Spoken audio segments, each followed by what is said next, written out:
So in this segment, we're going to be talking about the situation with Steve Bray. So from what I've read, he's got a court summons because they seized his some of his speakers. He came back even louder. This is from the 28th of June. I've got a clip that's a bit more recent from the 30th of June. And I see from the... I haven't seen anything more newer than that. I'm going to try and put this video out for the 3rd of July even. But if we have a look at these videos, I mean, it's very clear why these laws were set up. Are you proud of yourselves, boys and girls? Fascists!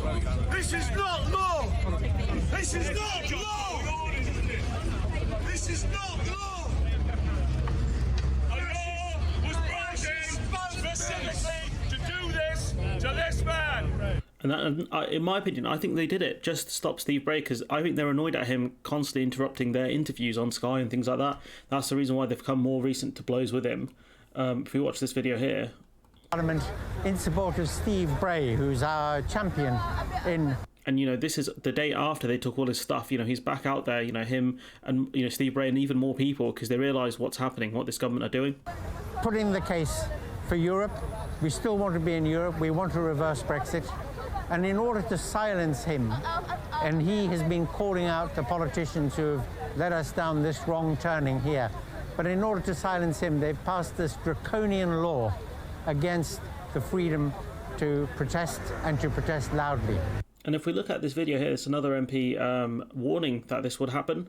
This clause really should be called the Get Steve Bray clause. I have found Steve bloody irritating at times, but creating an unprecedented, disproportionate law to go after a man that just interrupts your Sky News interviews, Minister, is quite frankly pathetic. Some members may remember Brian Hoare, the peace campaigner who lived opposite, and it was wrong then when the Labour government tried to get rid of him from Parliament Square. And so he was a protester who protested the Iraq war. He was there for years, I think, years and years, and they tried to create a law to get rid of him, but the problem was they couldn't retrospectively do it, so they couldn't get rid of him in the end. I don't know what happened to him, but it's very obvious why they've made such a law like this. It was right that Conservative members stood up for him to stop the law change then. They should be doing it now. I will end with this observation, Madam Deputy Speaker. The government didn't like the Black Lives Matters protest when tens of thousands of young people went onto the streets for racial equality. They were embarrassed by the anti-Trump demonstrations during his state visit. They despised the 1 million people that marched to try and stop Brexit. So we are here with a bill that tries to make the snowflakes opposite feel better, because that's frankly what they are. 100% they are snowflakes. 100%. Should be called opposite feel better, because that's frankly what they are. The Secretary of State is a snowflake. His backbenchers are a... I think that's Clive Lewis there, just laughing. Snowflake. They can't cope with a bit of robust debate. They cry into their port in the evening when people say things that they don't like or they're too noisy, and to rather than debate them back or viscerally argue back, what they do is they shut them down and they make them illegal. It is nasty, it is wrong, and it should go. And, you know, I think they deliberately targeted, because the day after these, I think the day that these laws were put into effect, they went after Steve Bray directly. And so, look, you know, he's challenging it through the courts. I think the Good Law Project are getting involved.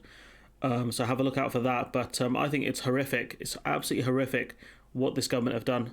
Absolutely horrific. You know, whatever your thoughts on Brexit, whatever your thoughts on his protest, be warned that these rules can come after you. Just because, you know, if you don't like Steve Bray, if you think he's annoying because he interrupts interviews and stuff, that's fine. But these same laws can come after people when you want to protest other laws that you may not like.